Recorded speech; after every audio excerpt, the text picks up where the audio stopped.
Nathan Outridge, you were helming on port on the Emirates Team New Zealand Boat 2, back to the big boat. You've been doing a lot of sailing on different boats over the last few weeks, AC40s, F50s, and now the AC75s. Did it take you a little while to get back in the groove? Yeah, there was a bit of rust out there today, initially, that's for sure. But yeah, as you said, yeah, 3 different boats in the space of just over a week. But yeah, it was very nice to be back on the 75 and yeah, get back into the swing of things. And coming into the end of summer, it's you can see the weather's starting to change a bit too, so it was good to get out there and see how the weather behaves towards the end of summer. It was a beautiful flat day in terms of the sea state. Wasn't a lot of breeze out there. We kind of measured 6, maybe 8 knots at times. That gave you a chance to do some practice at light weather starting, get it up on the foils. That looked quite tricky.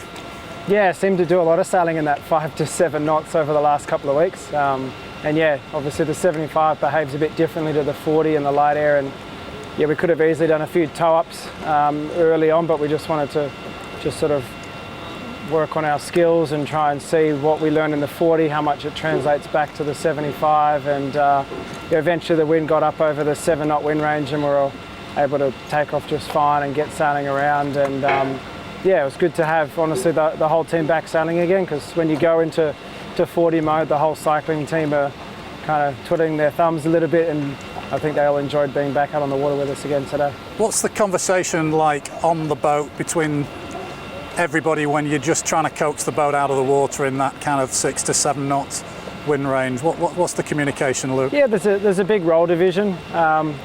When it comes to trying to get the takeoff to happen, you've got to generate as much power as you can out of the sails. So those trimming the sails at the time are always trying to strive for the most power they can get out of the main and the jib.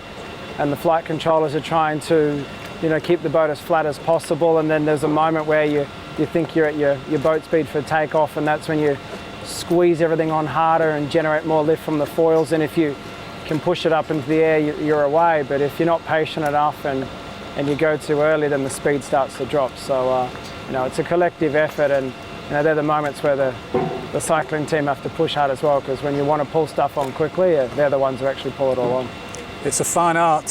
From the recon boat, it looked like it was a boat handling day today as much as anything. But tell me, what were the goals when you left the dock this morning? Yeah, it was mostly just a shakedown day, to be honest, because we hadn't sailed the boat for a month. It was just checking that, A, we remember how to sail the boat, and B, on the system side, everything's sort of behaving as standard. So we sort of broke the day up into 4 sort of shortish sessions where we'd sort of go, and initially it was quite soft, as you saw, so it was a little bit about takeoff and just trying to sail at whatever angle to get the boat going, and then slowly moved into some laps, some tacks, some jibes, and just reminding ourselves on all of our roles. And then eventually we set up a bit of a virtual course and just did a few laps in close to the beach. And it's also pretty important to venue development at the moment, coming into the time of year where we're going to be doing the America's Cup.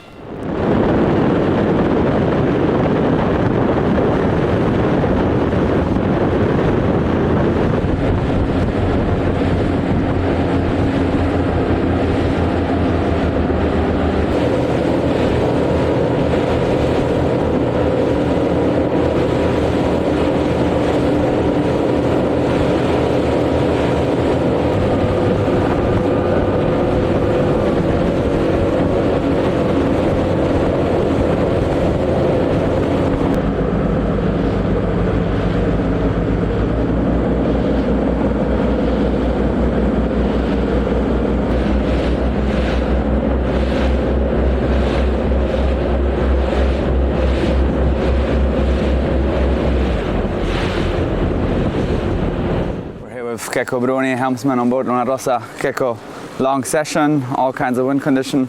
Can you break down the day for us? Yeah, it was a very good day for us today. We started in something like 18 knots. Nice Mistral day, sunny, and there was, as happened very often here, the winds slowly start dropping after 10 o'clock.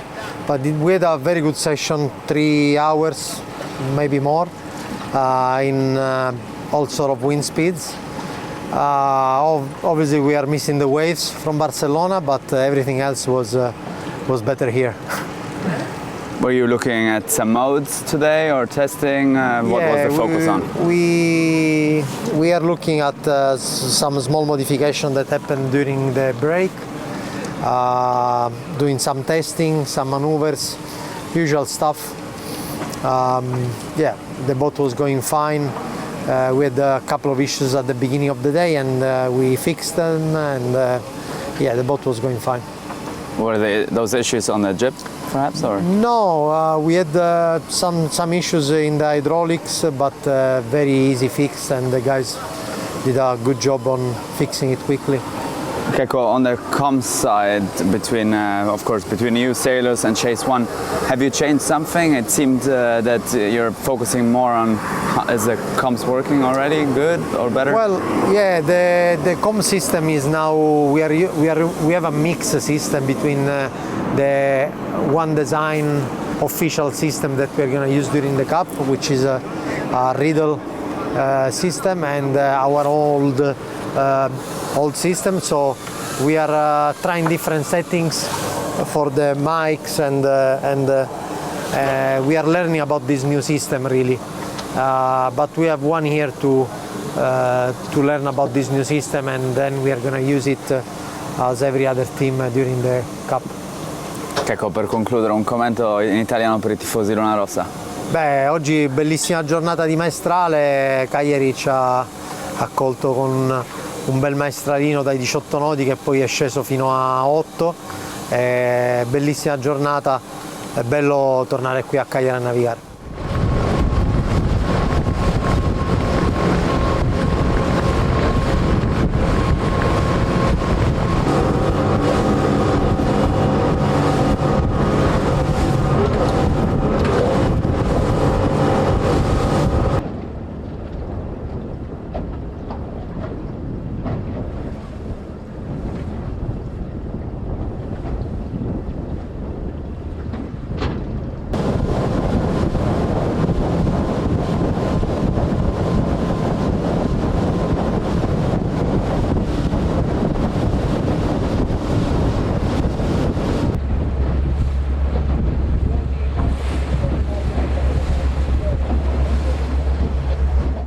We are here with Lucas Calabrese, bronze medalist in London 2012 in the 470 class, TP 52 world champion, and helmsman on American Magic, challenger of the 37th America's Cup.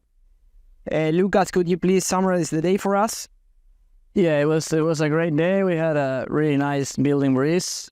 Started off quite light, and then it ended up with 12, 13 knots.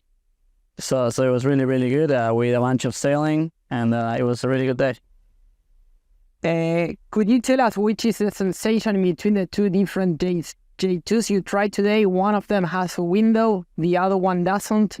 Can you feel any differences on board? And then when you look at the performance analysis, do you find any big differences on the numbers?